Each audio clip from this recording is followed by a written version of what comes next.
최영우의 시사 포커스 1540.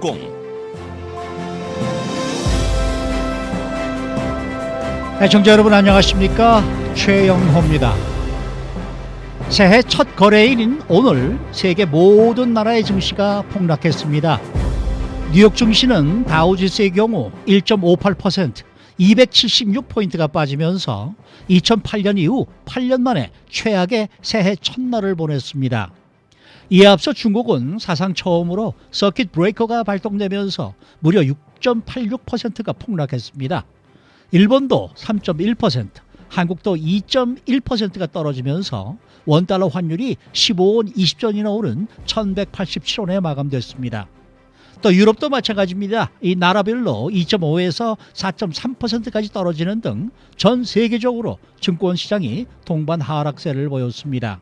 자, 1월 4일 월요일에 보내드리는 최영호의 시사 포커스 1540. 오늘은 이러한 주제로 이야기를 나눠봅니다. 오늘 나오신 분 소개해드립니다. 우선 애틀랜타 에머리 대학 경제학과 교수이신 김종아 교수 나오셨습니다. 안녕하십니까. 새해 복 많이 받으십시오. 네, 안녕하십니까. 또 가연증권 부사장이신 우리 김선영 부사장 나오셨습니다. 네, 안녕하십니까. 새해 복 많이 받으세요. 네, 우리 CPA 협회 회장이신 안명찬 CPA 나오셨습니다. 네, 안녕하세요. 새해도 행복하십시오. 네. 자, 우리 세 분을 모시고 이야기를 좀 나눠봐야 되겠는데, 이 뭐 새해 오늘이 그러고 보니까 첫날 방송인데, 물론 1월 1일 날 방송을 했습니다만은 그날은 공휴일이고 오늘은 이제 이 근무일로서 첫날 아니겠습니까?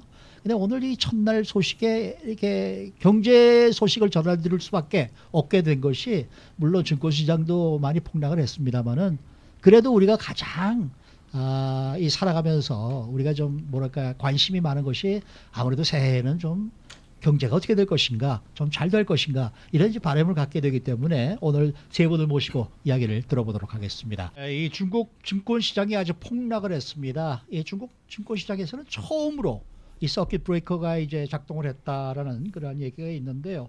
우선 김선영 부사장님, 오늘 뉴욕 증시도 많이 떨어졌죠? 예, 그렇습니다. 뉴욕 증시는 장중 한때 오전 중에 네. 그 다우 지수가 약 480포인트 이상 하락을 해서 네. 1923년 이후 연초 그 하락폭으로는 가장 컸던 그 기록을 세웠었고요. 네. 장 막판에 이제 좀 리바운드를 하면서 네. 약 1.5에서 지수별로 네. 2%대 하락세로 거래를 마감했습니다. 저희 뭐 뉴욕도 그렇고 한국, 일본 뭐 모든 전 세계 증권시장이 이렇게 지금 하락세를 보이고 있는데, 이렇게 1월 첫날 거래 첫날 이렇게 떨어진 이 경험이 있으십니까? 예, 물론 있습니다. 지난 2008년 이후 2008년에도 이런 일이 있었지만 네. 사실 뭐 2% 가까운 하락세를 보인 건 굉장히 오랜만이었고요. 2008년 네. 이후에. 그리고 그 보통 이렇게 큰 일들이 연 말이나 연초에는 네. 잘 일어나지 않거든요. 네, 그래서 네. 오늘 이 사우디아라비아와 이란과의 어떤 그런 문제 아니면 중국의 문제 이런 것들이 네. 증시에서는 어떤 블랙스완의 그런 그 사태로 네. 아침에는 인식을 하는 모습이었었어요. 그래서 네. 굉장히 좀 그 투자자들이 우려가 많았습니다. 네. 뉴욕 쪽에서는 예를 들어서 그 증권 시장이 이렇게 폭락을 할 때 투자자들의 반응은 어느 정도의 반응입니까? 사실 오늘 시장에서는 지수는 많이 떨어졌지만 그 이렇습니다. 작년 12월 31일까지 네. 그 주식을 보유하고 있었던 이익을 많이 본 그런 종목들을 가지고 계셨던 분들이 네. 1월 4일 첫 개장일에 팔겠다라는 그런 매물이 상당히 많았었어요. 아하. 왜냐하면 작년 12월 31일 날까지 팔게 되면 아하. 작년의 소득으로 잡히잖아요. 아하. 근데 그런 종목들이 예를 들면 네. 많이 올랐던 것들, 넷플릭스나 네. 아마존이라든가 뭐 이런 종류의 네. 작년에 100% 이상 올랐던 종목들을 중심으로 해서 많이 떨어졌습니다. 아하. 그러니까 이제 오늘 파신 분들은 네. 내년에 세금이 잡히게 되는 거죠, 결국은. 아하. 네. 이제 네. 그런 영향도 꽤 많았던 것으로 보입니다. 물론 아까 말씀드렸던 이란과 사우디의 문제 그리고 중국의 문제도 있었지만 네. 세금의 문제도 조금은 그 시장에 영향을 주지 않았나 그런 생각을 하고 있습니다. 근데 지금 보면은 뭐 기사들이 나오는 걸 보면은 대부분의 오늘의 이런 증시 폭락, 중국도 마찬가지입니다만은 뭐 원유 가격이 계속해서 추락하고 있고, 또 중동 사태가 또 갑자기 또 좀 긴장감에 지금 빠지고 있고, 또 그다음에 이제 중국의 올해 이제 중국의 이 경제가 별로 그렇게 좋아 보이지 않는다라는 뭐 세 가지 요소 때문에 지금 이렇게 된다라고 얘기를 하고 있는데, 막상 뉴욕 증권시장에서는 별로 그러한 것은 요인이 안 됐다는 아니죠. 그것은 아니고요. 네. 지금 말씀하신 세 가지 요인도 있었지만 아하. 추가적으로 네. 그 작년에 팔지 못한 그 많이 오른 종목들이 아하. 그 오늘의 그 매도세를 주도를 했다라고 말씀을 드리고 있습니다. 네. 자, 교수님, 그 우리 김주하 교수님께서 좀 설명을 해주세요. 이 폭락 사태를 어떻게 봐야 되는 겁니까? 저는 중국의 이제 증시 폭락은 예견된 거라고 생각합니다. 예견된 것이다. 12월 말에 중국 정부에서 발표한 모든 데이터들이 네. 상당히 그 암울한 데이터이기 때문에 네. 앞으로 중국 경제의 불안전성을 미리 반영해서 네. 중국의 투자자들이 팔지 않았나 주식을 갖다가 매도하지 않나 생각합니다. 네. 작년에 중국 정부에서 예상한 경제 성장률은 7.5% 내지 7.4%였는데 네. 실제적으로 2015년에 중국의 경제 성장률은 6.9%였습니다. 어허. 생각보다 상당히 많은 0.5% 낮은 경제 수치였고 네. 또한 수출이 15개월 연속으로 지금 하락세로 들어섰습니다. 중국이요. 중국의 네, 그 네. 수출 오더가 15개월 연속으로 하락세에 들어섰고 네. 또한 매니팩처링 인덱스가 50포인트 밑으로 돌아서 네. 5개월 연속으로 지금 현재 매니팩처링 인덱스가 지금 떨어지고 있는 거 있기 때문에 네. 중국의 투자자들이 중국의 앞으로 2016년 경제 전망을 상당히 어둡게 봐서 네. 주식을 팔지 않아 생각합니다. 네. 또한 이건- IMF에서도 올해 그 중국의 경제 성장률을 6.3%로 예상하고 있습니다. 네. 이것은 중국의 그 Public Bank of China 중국 중앙은행에서 예상한 6.8%보다 훨씬 낮은 수치입니다. 그렇다 그러면은 오늘 하루만 해당이 되는 얘기입니까? 그렇지는 아니면은 않습니다. 앞으로도 계속입니까? 앞으로 제가 보기에는 중국 증시에서 발러틸리티 소위 말해서 그 변동성이 상당히 심할 거로 보고 있습니다. 네. 이게 세계적으로 그 증권 시장에서 이렇게 서킷 브레이커가 발동이 되는 것이 그렇게 자주 보는 일은 아니지 않습니까? 우리 김선영 그렇습니다. 뭐 미국 같은 경우에도 네. 그 플래시 크래시라고 해가지고 네. 2, 3년 전인가요? 하루에 네, 그 네. 500포인트 이상 떨어졌을 때 그 서킷 브레이커가 발동이 돼서 네. 거래를 중지를 시키는 그런 상황이 있었는데요. 네. 이번에 중국에서는 사실 그 새로 도입한 제도였어요, 이것이. 네. 근데 이제 시장에서는 어허. 차라리 이걸 도입을 했는데 네. 도입을 안 하는 게 훨씬 낫지 않았겠는가라고 생각을 하는 거예요. 그러니까 도입한 게 중국 증시에는 별로 도움이 안 된 거고 그리고 지금 가장 큰 중국 증시의 문제는 말씀하신 올해 경제가 GDP 성장률이 생각보다 더 저하될 수 있다는 것도 있지만 네. 작년에 6월에 중국 증시가 폭락을 하면서 정부에서 어떤 대책을 세웠냐면 그 공기업이나 아니면 대기업의 그 대주주들이 네. 주식을 한 주도 못 팔게 하는 그런 제도를 만들었어요. 그래서 아하. 그게 1월 8일 날까지예요. 네. 그러니까 이제 1월 8일 되면 그 제도가 없어지거든요. 아하. 그러니까 사람들이 먼저 생각을 하는 거죠. 아하. 이 제도가 발동이 되기 전에 먼저 팔아야 되겠다는 심리가 아하. 많이 그 사람들한테 작용을 한 것 같고요. 네. 그리고 또 하나는 중국에 투자를 하는 많은 사람이 네. 이 증시의 메커니즘을 잘 이해를 못합니다. 중국 사람들이 아직도. 아직은. 예. 그래서 그 떨어지면 무조건 팔아야 되는 줄 알고 아하. 올라가면 무조건 사야 되는 줄 아는 그런 아주 원시적인 생각을 갖고 있다고 생각을 해요. 미국 이 서방에서는. 네. 네. 그리고 아무래도 공산당 정부가 이제 그 모든 것을 주도하고 있기 때문에 네. 뭐 그런 8일에 대규모 물량이 쏟아져 나오면 증시가 네. 추락을 할 것이라는 그런 우려가 굉장히 컸던 것 같습니다. 네. 아까 말씀하신 그 1월 8일부터 뭐가 발동이 된다고요? 그 대주주들이 어허. 회사의 대주주들이 주식을 팔 수 있습니다. 그러면 지금까지는 중국에서는 예, 작년 대주주를 팔 수가 6월부터 없습니까? 작년 6월부터는 정부가 막았어요. 그러니까 팔지 못하게 막았습니다. 굉장히 웃긴 거죠. 아니 근데 그럴 수가 있습니까? 공산당이니까요. 중국 정부에서나 가능한 일이겠죠. 이게 어. 중국의 소위 말해서 중국 정부가 갖고 있는 그 다른 그 사기업의 그 주식이라든가 이런 걸 못 팔게 한 거죠. 6개월 동안 유예시킨 겁니다. 증권 시장을 안정시키기 위해서. 그러면은 1월 8일에 이제 팔기 시작한다 그러면은 더 떨어질 확률이 크다는 그렇죠. 얘기네요. 그러니까 미리 인베스터 그러니까 중에 미리. 실현하기 위해서 미리 팔은 거죠. 1월 1일 날. 그러니까 지금 네. 더 떨어져서 주식값이 너무나 싸지기 전에 지금 좀 팔자. 네, 네, 아까 그렇습니다. 말씀하신 그 제조업 지수라는 것도요. 사실은 네. 예상이 49였고 네. 발표된 것은 48.2였어요. 네. 그 PMI 지수라는 것이. 그러니까 네. 그것은 하나의 이유 중에 하나였고 네. 가장 중요한 문제는 물건이 대량 쏟아지기 전에 네. 먼저 팔자는 심리가 가장 크게 작용하지 않았나 저는 그렇게 생각을 합니다. 그러면은 지금 우리 김선영 부사장께서는 내일도 서킷 브레이커가 발동될 정도로 떨어질 수 있을 가능성이 있다고 보십니까? 그거는 제가 말씀을 못 드리겠습니다.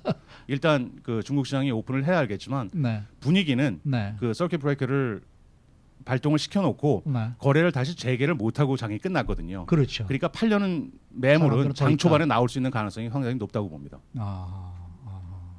그러면은 그 이번에 오늘 이 뉴욕 증권 시장에서 예를 들어서 지금 1.58%가 떨어지지 않았습니까? 중간에는 뭐 굉장히 많이 떨어졌었어요. 그렇습니다. 아까도 말씀하신 대로. 이것이 그러면 중국이 주는 영향이 더 컸습니까? 아니면은 다른 요소들이 더 컸습니까? 시장에서는 그러니까 물론 중국의 악재도 있었고 네. 사우디아라비아 악재도 있었지만 네. 가장 큰 악재는 중국 악재를 보고 있습니다. 중국 악재. 네. 네, 네. 자, 그렇다 그러면은 지금 이 뭡니까? 우리 방송을 듣는 청취자들 중에서 내가 정말 좀 주식을 좀 가지고 있는데 이 팔아야 되느냐 말아야 되느냐 이런 경우는 어떻게 서제스트 하시겠어요? 글쎄 뭐 제가 언제 팔아라 언제 사라 말씀은 못 드리지만 네. 가장 우둔한 행위는 네. 떨어질 때 파는 겁니다. 그리고 가장 바보 같은 행위가 남들이 다 사서 올라갈 때 사는 가격이 높을 때 사는 것이고요. 그러니까 물론 내가 팔아야 되는 목적이 네. 시장이 떨어지기 때문에 파는 것은 좋은 이유는 아니라고 생각해요 저는. 우리 교수님 어떻게 보세요? 뭐 상당히 그 어려운 질문인데요. 네. 네. 상당히 뭐 항상 그 주식이라는 것은 주식 투자는 가격이 낮을 때 사서 높게 파는 게 원칙인 거죠. 그렇죠. 그렇지만은 자 주식 가격 시장의 펀더멘털이 좋으면은 주식 가격이 떨어져도 팔지 않는 게 저는 정석이라고 봅니다. 네. 네. 현재 미국의 그 증권 마켓 전반적인 그 마켓의 펀더멘털은 상당히 강하기 때문에 네. 현재 가격이 하루가 증권 시장에 떨어졌다 할지라도 저는 갖고 있는 종목 자체가 좋다면은 홀더하고 있는 게 상당히 좋다고 생각합니다. 네. 근데 우리 안명찬 회장께서는 이제 뭐 증권을 사고 팔고 하면서 남은 돈에 대한 뭐 세금도 내야 될 것이고 이럴 경우에 이제 많은 이 질문이 올 거 아니겠습니까? 네, 그렇죠. 근데 지금 아까 김선영 부사장이 말씀하신 작년도에 팔았으면 작년도에 인컴 보고를 해야 될 것이고 네. 올해 팔면 이제 올해 해야 된다.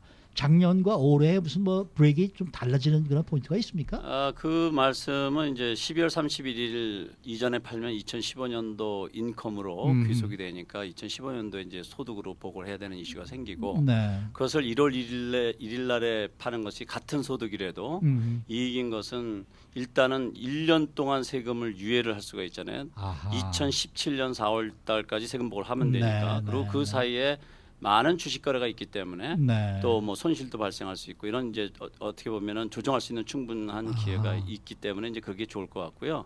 지금 이제 말씀 나눈 것처럼 과연 정말 주식이 이렇게 떨어질 때 예를 들어서 제 고객이 저한테 오셔가지고 이거 주식을 이때 파는 게 좋겠습니까? 안 파는 게 좋겠습니까? 질문하실 수도 있잖아요. 저는 증권 전문가가 아니기 때문에 뭐 이게 증권 전문가이신 분도 레코멘드를 못하는데 제가 레코멘드 할 수는 없죠. 그렇죠. 근데 이제 제가 일반적으로 우리 고객들에게 말씀드리는 것은 이제 주식을 팔고 살기 위해서 그런 파는 시점하고 사는 시점을 판단하는 것은 사실 전문가들이 많은 정보를 기초해서 판단을 해도 틀릴까 말까 한데 맞을까 말까 한데 일반인들이 일반 뉴스에서 나오는 뉴스 가지고서 막 팔고 사고 이렇게 우왕좌왕하는 것은 제가 볼 땐 좋은 아이디어가 아닌 것 같아요. 그래서 우리 교수님께 좋은 말씀해 주셨는데 사실 증권 시장이 폭락을 했다. 주식 뭐 다우존스 지수가 내려갔다 올라갔다. 이런 것은 전체적인 거고 그 속안에 그 전체 수비고 그 속안에 나무들은 그 중에서 아주 좋은 나무도 있고 썩은 나무도 있고 천차만별이거든요. 본인이 예를 들어서 아주 우량주를 가지고 있다면 그런 소식 무시하고 장기적으로 좀 가지고 계시면 그것이 결과적으로 다시 반등될 수 있지 않나 이렇게 저는 생각합니다. 우리 김선영 부사장님도 같은 의견이십니까? 예, 전적으로 동감하고요. 가장 중요한 것은 내가 어떤 종목을 갖고 있느냐가 가장 중요한 것 같습니다. 그 내가 갖고 있는 종목이 시장이 돌아오고 사람이 안정을 찾았을 때 올라갈 수 있는 확신이 있다면은 시장의 움직임에 관계없이 홀드하는 것이 가장 좋은 방법이라고 생각합니다. 알겠습니다. 오늘은 새해를 맞은 이 세계 경제를 진단해 보는 시간을 갖고 있는데요. 자, 김종화 교수님, 새해 세계 경제는 지금 중국의 손에 달려 있다라고들 얘기를 합니다. 네. 좀 알아듣기 쉽게 좀 설명을 좀 해주세요. 왜 중국의 손에 달려 있습니까? 첫째, 중국의 경제 규모가 세계 두 번째로 큰 경제 규모입니다. 네. 2010년도부터 일본을 제치고 세계 두 번째 경제 규모가 됐고, 네. 또한 2015년 11월 말에 IMF 보디사 멤버에서 중국의 커런시 유안, renminbi를 갖다가 특별 인출권 커런시로 인정했습니다. 네. 그래서 중국의 앞으로 세계 경제에 미친 영향이 상당히 크다고 하겠습니다. 네. 중국의 경제 침체는 또한 그 커머디티 마켓에서 중국이 차지하는 비중이 50% 이상입니다. 네. 아시다시피 중국 경제가 활성화됐을 때는 커머디티 시장의 50%, 커머디티의 50% 이상을 중국 기업들이 다 소비했습니다. 네. 중국 경제가 나빠지면 나빠질수록 커머디티 프라이스의 하락과 또한 다른 그 중국 경제에 대한 그 의존도가 높은 그 주변 국가들의 지대한 영향을 미치기 때문에 네. 상당히 중국 경제에 2016년에 그 어떻게 될 건가가 세계 경제에 미친 영향이 지대하다고 봅니다. 네. 특별히 한국 같은 경우도 마찬가지로 중국이 한국의 최대 그 수출 파트너로 부상했지 않습니까? 네, 네. 그렇기 때문에 중국이 앞으로 2016년 어떻게 되냐다가 한국 경제에도 지대한 영향을 미치고 네. 비에트남이라든가 말레이시아 또한 인도 같은 나라에도 상당한 영향을 미칩니다. 네. 그런데 지금 이 중국의 오늘 이 중고 시장에 이렇게 떨어졌습니다만은 다른 쪽 예를 들어서 부동산이라든지 이런 것도 지금 그렇게 폭락을 하고 있는 상황입니다. 부동산은 폭락은 아닙니다. 왜 그러냐면 중국 센트럴뱅크, 피플스 뱅크 오브 차이나가 네. 지난 6월에 네. 증권 시장을 갖다가 활성화시키기 위해서 또한 중국의 부족한 내수를 갖다 활성화시키기 위해서 이자율을 상당히 낮췄습니다. 네. 현재 중국의 이자율은 4.35%입니다. 네. 이자율이 낮아서 현재 오히려 주택 시장은 상당히 지금 화랑 가운데 있습니다. 아, 그렇습니까? 네. 그렇다 그러면은 지금 중국의 증권 시장이 오늘 하루 이렇게 폭락을 했다는 것 자체가 지금 올해 중국 경제가 지금 문제가 있다라고 그냥 연관지어서 생각할 수는 없는 거 아니겠습니까? 문제는 뭐냐면 중국은 수출에 의존하는 경제이기 때문에 수출과 투자에 의존하는 경제라서 네. 지난 그 15개월 동안에 그 수출 물량이 감소했다는 것은 중국의 상당히 암울한 뉴스입니다. 네. 오히려 왜 그러냐면 중국의 수출이라든가 인베스트먼트가 중국 GDP에 차지하는 비중이 거의 60%에 가깝습니다. 네. 그렇기 때문에 수출 물량의 하락은 중국 기업들에게 상당히 암울한 네거티브한 뉴스죠. 네. 그런 면에서 중국 투자자들이 아까 부사장님 말씀하신 대로 이익 실현이라든가 이런 문제 때문에 많이 주식을 팔았지만은 네. 앞으로의 중국 경제도 2016년에 상당히 좋지 않다는 겁니다. 네. 그런데 우리가 8년 전에 맞았던 이제 이 세계 이 금융가의 중심지인 뉴욕에서 이제 금융시장이 붕괴되면서 이제 세계적인 이제 경제 불황이 오지 않았습니까? 네. 중국에서 만일에 이러한 사태가 발생하면은 정말 전 세계적으로도 또 영향을 줄 수가 있는 겁니까? 그렇죠. 아무래도 중국 경제에 상당히 많이 의존하는 소위 말해서 원자재를 수출하는 국가들한테 상당한 영향을 미칠 거라고 생각합니다. 네. 특별히 브라질의 경제는 2016년에 네거티브 성장할 것으로 IMF가 예상하고 있습니다. 네. 주된 원인 중에 하나 뭐냐면 바로 원자재 가격의 하락입니다. 아하. 그건 원자재 가격 하락은 어디서 왔느냐? 결국 중국 경제의 약화 때문에 이 경제 둔화 때문에 발생한 것입니다. 네, 그렇다 그러면 중국의 이 경제가 둔화되는 것을 막기 위한 어떤 세계적인 무슨 노력은 지금 되고 있는 겁니까? 세계적인 노력보다는 중국 정부 자체적인 구조 조정 노력이 필요하다고 봅니다. 물론 아하. 중국의 중앙은행이 이자율을 더 낮출 가능성 상당히 있습니다. 2016년에 네. 또한 중국의 중앙은행이 소위 말해서 중국의 커런시를 갖다가 디밸류에이션 시켜서 수출을 갖다가 활성화하는 목적도 갖고 있습니다. 네. 또한 올 한 해에는 중국 정부가 그래서 재정 적자를 갖다가 목표로 삼고 있습니다. 네. 재정 적자를 목표로 삼고 있는 이유 중에 하나는 바로 과감한 재정 정책을 펴서 중국의 경제를 갖다가 활성화시킨다는 겁니다. 네. 그렇다 그러면 중국은 아까도 말씀하셨습니다마는 국가가 공산당이기 때문에 어느 정도 이렇게 제도화로 이렇게 해라는 그런 어떤 가급적인 이 조치에 의해서 지금 이러한 것이 또 좋아지고 나빠지고 이렇게 된다는 그런 말씀이시죠? 그렇죠. 인위적인 부양책, 소위 말해서 미국도 인위적인 부양책을 많이 씁니다. 미국이나 네. 다른 나라들도 인위적인 부양책을 많이 쓰지만은 특별히 인위적인 부양책이 중국에서도 효과적인 이유 중에 하나는 뭐냐면은 네. 그 데모크라틱 시스템을 거치지 않고 바로 네. 공산당의 직접적인 그 명령에 의해서 발동하기 때문에 네. 훨씬 효과가 즉각적으로 시장에 미친다는 거죠. 어허. 그렇지만 미국 같은 경우는 재정 정책을 펴려면은 의회의 비준을 받아야 하기 때문에 시장에 시간이 상당히 많이 걸려서 네. 효과가 미비합니다. 네. 오히려 모니터리 팔러시 화폐 정책이라든가 그 금융 정책이 더 효과적이죠. 경제를 활성화시키는데. 어허. 그렇지만 중국 같은 경우에는 의회가 없고 민주적인 절차가 없기 때문에 오히려 재정 정책이 훨씬 네. 더 시장에 미친 효과가 더 큽니다. 그런 의도적인 조치들이 나중에 더 안 좋은 아주 bad 영향을 주는 그러한 이제 결과를 가져오지 그렇죠. 않을까요? 과도한 투자라 중복 투자 같은 경우가 그거 중 하나겠습니다. 어허. 네. 그러니까 중복 투자라는 건 무슨 말씀이세요? 소위 말해서 이제 과도하게 그 선박이라든가 이 중공업에 과도하게 투자해서 중복 투자가 많아져서 네. 나중에 수요가 줄었을 경우에 네. 그 과잉 생산으로 이런 파급 효과가 크게 발생하는 거죠. 어허. 한국 같은 경우도 석유화학에 중복 투자를 많이 해서 석유화학의 디맨드가 적었을 거예요. 과잉 투자로 인한 오버 서플라이 때문에 석유화학계가 상당히 많은 고통을 겪은 경우가 있습니다. 네. 자, 그렇다 그러면은 이제 중국 중시는 그렇다고 치는데 제가 여기서 한 가지 좀 여쭤보고 싶은 일이 이 이야기가 이제 각 은행의 이제 행장님들이 오늘 이제 많이 오셔서 이제 인사를 나누고 얘기를 했는데 그래서 오늘 이 중국 얘기를 좀 물어보니까 그분은 그렇게 말씀하시더라고요. 중국의 이 불황이 차라리 중국이니까 다행이지 다른 나라가 됐으면 나라 자체가 뱅크럽시 할 정도가 되어버린다.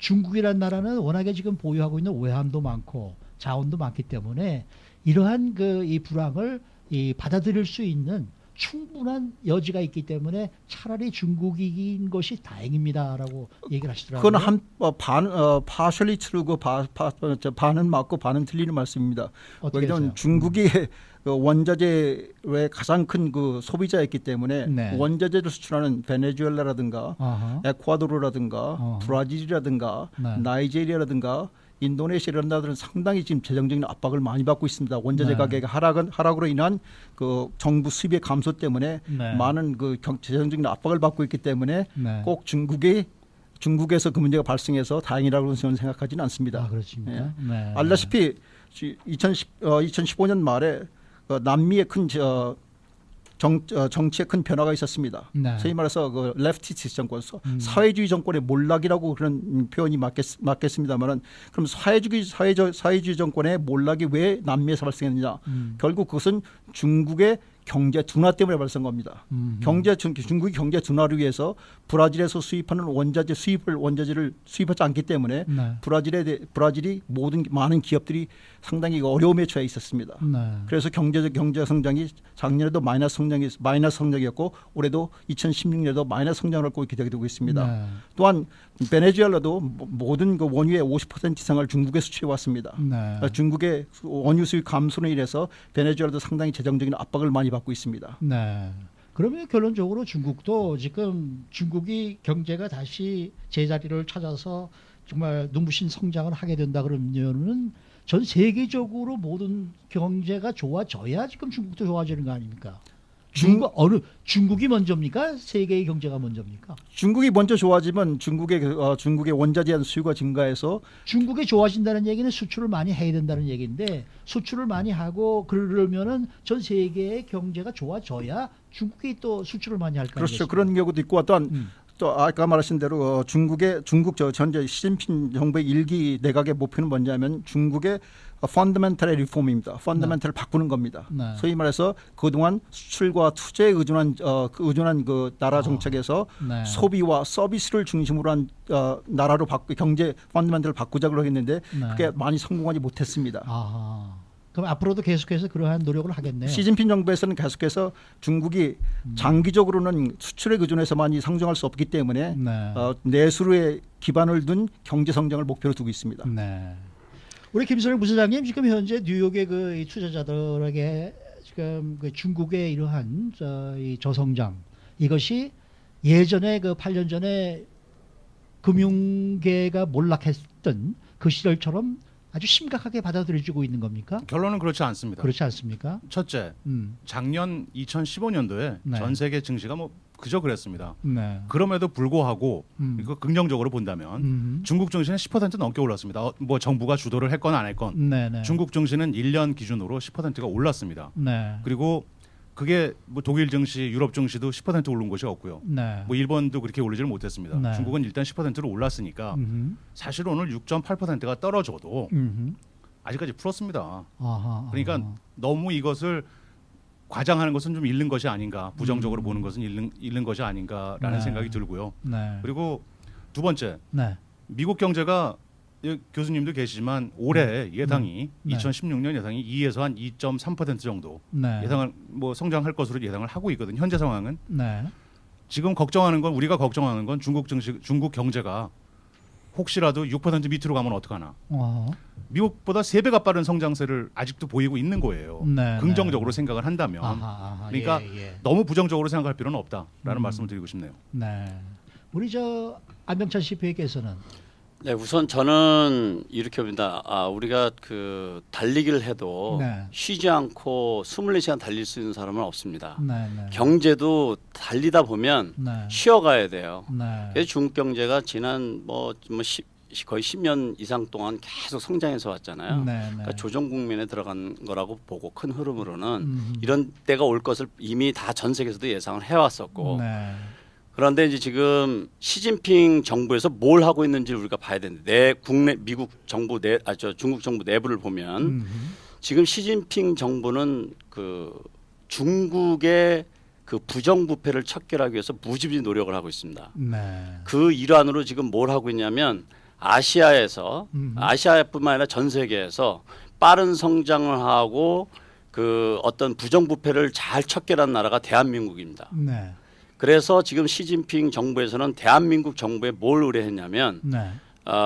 그 부정부패를 척결할 수 있는 노하우를 배우기 위해서 아하. 전문가를 그 추천해서 네. 팀을 만들어서 보내줄 것을 요청을 했어요. 아하. 그래서 그 일이 한 1년 전쯤에 끝났습니다. 아, 그렇습니까? 그리고 이 팀이 이제 다른 아시아 국가로 이제 움직이고 있어요. 그래서 네. 지금 대한민국에서는 네. 부정부패를 척결하는 그런 노하우를 수출하는 그런 케이스가 생겼고 실제로 그런 일을 하고 있습니다. 아하. 그러면 부정부패를 척결하게 되다 보면 네. 경제적으로 적지 않은 영향을 줄 수밖에 없고 아무래도 움츠려지겠죠. 그렇죠. 그러니까 네. 여러 가지 이유로 한 가지뿐만 아니라 네. 경제가 너무 성장하니까 좀 쉬었다 또 가야 되는 이슈도 있고 등등 네. 여러 가지 이슈로 지금 그런 것이 큰 흐름으로 보면 네.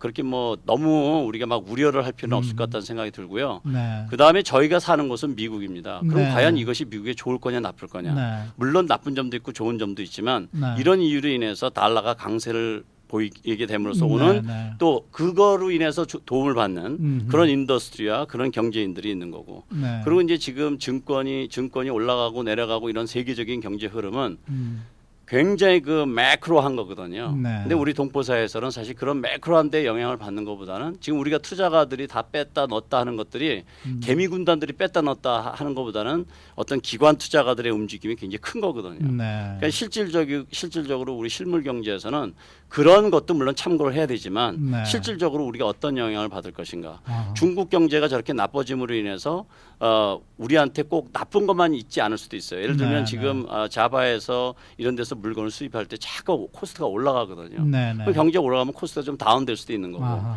또 달러가 강세되면 좀 싸게 들여올 수도 있는 거고 네, 이러니까 네. 그것이 항상 한쪽으로만 쏠리는 것이 아니라 네. 같이 상업 보완되면서 성장하는 거기 때문에 네. 우리가 새해 첫날부터 너무 부정적으로 생각할 필요 없이 긍정적으로 좋은 쪽을 찾아서 비즈니스를 하면 되거든요. 아니 근데 부정적으로 생각을 안 하려고 하는데 지난 8년 전에 너무 혼이 났기 때문에 정말 불안해요.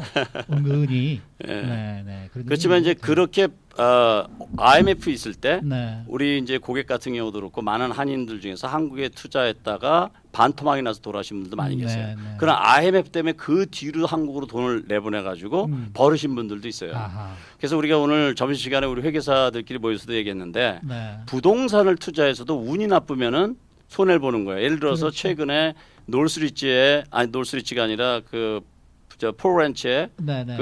집을 포틀랜치에. 네, 집을 사신 분들 가스 들어갔으면 바로 손해 보는 거 아니에요. 네, 맞아요. 그런 것처럼 어떤 우리가 한 가지만 볼 수는 없고 네. 다양한 요소를 같이 네. 고려해서 판단해야 되지 않을까 생각됩니다. 알겠습니다. 이 뭐 좀 약간 좀 스투핏한 퀘스천인지 제가 모르겠습니다만은 이 뭐 첫날에 이 저 주식 시장이 좀 떨어졌다고 해서 너무 지금 겁을 먹고 있는 게 아닌가 제가 이런 생각이 좀 들기는 합니다. 그런데 어떻게 보세요? 이 저 지난 12월 달에 이제 이 금리가 인상이 되지 않았습니까? 네. 앞으로도 계속 인상 가능성이 더 큽니까? 아니면은 다시 금리 제로 금리로 돌아갈 수 있는 확률이 더 클까요? 금리 인상은 주로 이제 중앙은행의 중앙은행 목표는 두 가지입니다. 네. 첫째는 물가 안정과 완전 고용을 달성하는 게 중앙은행의 목표입니다. 네. 그래서 중앙은행이 연준이 올해 이자율을 올리냐 안 올리냐는 그 물가 상승 압력이 얼마나 많이 고용 시장과 레이버 네. 마켓과 그다음에 다른 뭐 물가 상승에 기인한다고 보겠습니다. 네. 현재 에너지와 그 푸드 프라이스를 제외한 코어 인플레이션은 작년에 1.3%로 마감해서 연준이 목표라고는 2%보다 상당히 낮기 때문에 네. 연준이 앞으로 그 이자를 올릴 가능성은 상당히 적지만은 레이버 마켓에서 고용 시장에서 오는 그 웨이지 인플레이션이 상당히 심각합니다. 네. 작년 3월 말에가 작년 서드 쿼터에만 네. 에버리지 아월리 말해서 시간당 그 임금이 4% 상승했습니다. 네. 이것은 그 고용 시장이 완전히 회복 단계에 있다라고 연준 보았기 때문에 네. 12월에 이자율을 갖다 0.25% 올리게 된 것입니다. 네. 근데 이 고용 시장이 앞으로 얼마만큼 상승하냐에 따라서 연준이 3월 달에 약속한 대로 발표된 대로 이자를 올리는가 안 올리는가를 결정하게 됩니다. 네. 그래서 1월 달, 2월 달에 발표되는 고용 지표가 상당히 중요하다고 하겠습니다. 네. 그러니까 뭐 지금으로서는 뭐 감을 잡을래야 잡을 수가 없는 그런 상황이네요. 그 중에 하나는 이제 페이롤이 얼마만큼 증가했느냐. 2015년 10월 달에 페이롤이 29만 8천 개가 증가했고 네. 11월 달에 22만 개. 네. 이 12월 달 자료는 1월 8일 날 네. 돌아오는 이번 주 금요일 날 발표합니다. 네. 보통 한 20만 개 정도의 페이롤이 새로 증가할 것으로 예상되고 있기 때문에 네. 상당히 고용 시장이 점점점 좋아지고 있다고 보는 거죠. 네. 안명찬 회장님. 네. 그 이자가 0.25% 올란 다음에 클라이언트들한테서 어떤 무슨 좀 이야기가 나오는 게 있습니까? 거의 없습니다. 거의 없습니까? 네, 그게 임팩이 아. 실물 경제하려면 좀 시간이 걸립니다. 아. 그러니까 이제 저쪽에서 지진이 빵 났으면 여기까지 와서 흔들릴 때까지 시간이 걸리는 거죠. 그래서 그 0.25% 때문에 우리 뭐 실물 경제에 당장 큰 영향을 주거나 그러지는 않습니다. 네. 그렇지만 우리가 이제 한 가지 기억해 두셔야 될 것은 지금 상태로 봐서는 네. 계속해서 이자율이 상승될 것으로 보이니까 네. 변동 이자율에 관련돼 있는 본인들의 그 채무를 잘 그 관리하시는 것이 무엇보다도 지금 중요하다고 생각합니다. 네. 뭐 중고시장 쪽은 뭐 다른 움직임이 없습니까? 예, 오늘 그 전 세계적으로 악재가 많았던 하루였는데요. 네. 그 와중에 그 샌프란시스코의 연방은행의 총재가 존 윌리엄스라는 분인데 네. 그분이 이제 좀 굉장히 매파적인 발언을 하셨습니다. 어허. 그 내년, 그러니까 올해도 자기가 생각할 때는 서너 번의 금리 인상이 타당하다라는 그런 발언을 해서 사실 시장을 더 떨어뜨린 그런 역할을 하셨고요. 네. 근데 이제 그 올해 몇 번이 더 올라가느냐라는 건 지금 뭐 3번이다 4번이다 말들이 많지만 네. 오늘 채권 시장의 반응은 네. 채권 시장의 금리가 굉장히 많이 떨어졌어요. 네. 그 얘기는 가능성이 떨어진다는 얘기거든요. 네. 그러니까 항상 우리가 올해 금리가 어떻게 된 거를 예상을 할 때는 네. 10년 만기 미 국채 금리가 아하. 올라가느냐 떨어지느냐 그 네. 추세를 보면은 어느 정도 가늠을 할 수가 있습니다. 알겠습니다. 네, 오늘은 어틀랜타의 에머리 대학 경제학과 김종화 교수, 카이안증권 김선영 부사장, 또 안명찬 CPA 협회장 세 분을 모시고 오늘 중국 증권 시장의 폭락과 또 사우디와 이란의 국교 단절에 대해서 이야기를 들어보고 있습니다. 오늘 이 중국의 증시 폭락으로 뭐 미국은 글쎄요 뭐 좀 떨어지긴 했습니다만은 중국의 증권 폭락이 결론적으로 미국에는 어느 정도 좀 이익이 되는 겁니까?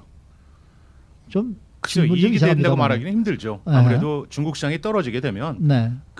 미국도 마찬가지지만 전 세계에 있는 투자자들의 그 심리가 불안해지죠. 아하. 그게 가장 큰 그 악재예요. 그러니까 물론 아하. 바로 중국 시장이 6%가 떨어졌다고 해서 미국 네. 시장이 6%가 떨어져야 되는 건 아니지만 네. 혹시 미국 시장도 그렇게 떨어지지 않겠냐 하는 그 불안한 투자 심리가 생기는 것이죠. 네. 그렇게 되면 사람이 불안하게 되면 가장 먼저 하는 일이 파는 거죠. 아하. 자기가 갖고 있는 것을. 그래서 네. 현금화시키는 것을 그런 행위를 하게 되니까 네. 그 주가가 떨어지게 되는 거고 네. 그런 것이 계속 일어나면서 오늘 개장 초에 아침에는 네. 개장 초에 약 한 3시간 정도 지나서는 정말 네. 투매 현상 미국에서도 투매 정말 현상이 일어났었죠. 겁나게 떨어지더라고요. 아침에. 그런데 그 보통 날하고 틀렸던 것은 네. 오늘 그런 투매 현상이 일어났음에도 불구하고 네. 워낙에 그런 한 3%나 4%가 떨어지게 되면 네. 만약에 시장에서 100개의 종목이 거래된다 그러면 네. 한 97개 종목이 하락을 해야 돼요. 아하. 근데 그 비율이 하락 종목하고 상승 종목이 한 6대4 정도밖에 안 됐어요. 사실은. 아하. 그 얘기는 아하. 큰 회사들 작년에 많이 올랐던 큰 회사들의 주가가 떨어지면서 주가 지수를 많이 끌어내렸던 거지 아주 그냥 증시 전반에 투매 현상이 일어난 건 아니었었어요. 네. 네. 근데 뭐 그렇게까지 전문적으로는 우리는 잘 모르니까 네. 아침에 뭐 300, 400, 500까지 떨어져서 야 이거 정말 또 한 번 또 난리가 나는 게 아닌가 하는 생각을 했는데 그냥 마지막에 그 이 클로징 타임에는 1.158%밖에 안 떨어졌단 그렇습니다. 말이에요. 이제 그렇게 떨어지고 나서 사람들이 생각을 하니까 네. 4% 떨어져야 될 이유가 별로 없는 거예요. 어허. 그 냉정하게 생각을 해보니까. 그래서 저는 참, 야, 역시 미국이 그런 면에서는 기본적으로 좀 탄탄한 나라구나. 네, 저- 이런 생각이 좀 들더라고요. 제 전적으로- 생각이 맞습니까? 예, 전적으로 맞습니다. 동감합니다. 미국의 경제 펀더멘털은 상당히 튼튼합니다. 어허. 특별히 그 레이버 마켓이 상당히 그 많이 그 좋아졌기 때문에 네. 앞으로도 그 시간당 임금이 많이 상승해서 네. 소비자들의 구매력이 많이 증가할 거로 보고 있습니다. 네. 그런데 오늘 증권시장이 폭락하면서 가장 손해를 본 나라가 어디입니까? 미국 1.6% 떨어졌지만 독일은 4.2%가 넘게 떨어졌습니다. 그거 왜 그렇습니까? 왜냐하면 그 독일 같은 경우는 네. 뭐 우리 교수님도 아까 말씀을 하셨지만 정밀 기계서부터 시작해서 네. 폭스바겐을 가장 많이 파는 나라가 중국이거든요. 어허. 근데 중국 독일 증시에 네. 폭스바겐이 차지하는 비율이 굉장히 높습니다. 아, 중국 그렇습니까? 중국의 닥스 지수에 네. 뭐 굉장히 큰 비중을 그 폭스바겐 한 회사가 차지를 하는데 어허. 오늘 폭스바겐 같은 경우는 펀치를 두 개를 맞았어요. 하나는 중국 시장의 폭락, 네. 또 하나는 미국에서 그 미국 법무부가 네. 그 소송을 이제 소송 걸었죠. 소송을 네. 아주 그 오피셜리 소송을 네, 걸었기 네. 때문에 그 두 가지의 그 악재를 맞았기 때문에 네. 그 폭스바겐의 주가가 많이 떨어졌고 네. 그로 인해서 독일의 그 주식 시장도 많이 떨어졌습니다. 네, 네. 자, 뭐 오늘 하루에 있었던 일을 가지고 우리에게 너무 호들갑을 떠는 것이 아닌가라는 생각은 듭니다만은 워낙에 뭐 자라보고 놀란 가슴 뭐 소뚜껑 보고 놀란다 그런 말이 있으니까 가슴이 덜컹덜컹 하더라고요. 솔직히 말씀드려서 아침에는 말이죠. 그래서 오늘 이제 여러분들을 모시고 얘기를 나누고 있는데 우리 안병찬 회장께서는 뭐 아무래도 이 실수요자들하고 가까우신 분이니까 이럴 때 좀 이 안심을 좀 해줄 수 있는 얘기를 좀 해주시기 부탁드릴게요. 네, 지금 뭐 이제 증권 시장의 주가가 하락하고 오일 네. 가격이 내리고 사실 이런 것은 우리 일반 그 서민들의 투자하고는 어떻게 네. 보면 지금 당장은 전혀 무관할 수도 있는 네. 그리고 대부분 이제 증권 투자하시는 분들이 전문가한테 의뢰해 놓고 있기 때문에 네. 이제 그 투자 종목이 이제 거기에 이제 들어가 있으면 이제 손해 보고 하지만 네. 결국은 장기적으로 보면 네. 이게 그러니까 이럴 때 변화가 심할 땐 단기적으로 팔고 사는 것보다는 좀 장기적으로 플랜을 네. 가지고 우량주를 가지고 있는 게 제일 안전하다고 보고요. 네. 그래서 이제 증권 투자든 부동산 투자든 뭐가 됐든 이런 것은 전문가들하고 상의해서 판단하시고 네. 너무 이런 뉴스에 네. 그 민감하게 네. 반응하실 필요 없다. 그리고 일반적으로 연말이나 연초에는 이런 변화들이 있을 수 있지만 네. 좀 추이를 지켜본 다음에 네. 차분하게 대처하는 것이 좋겠다고 생각합니다. 네. 우리 김정하 교수께서는요.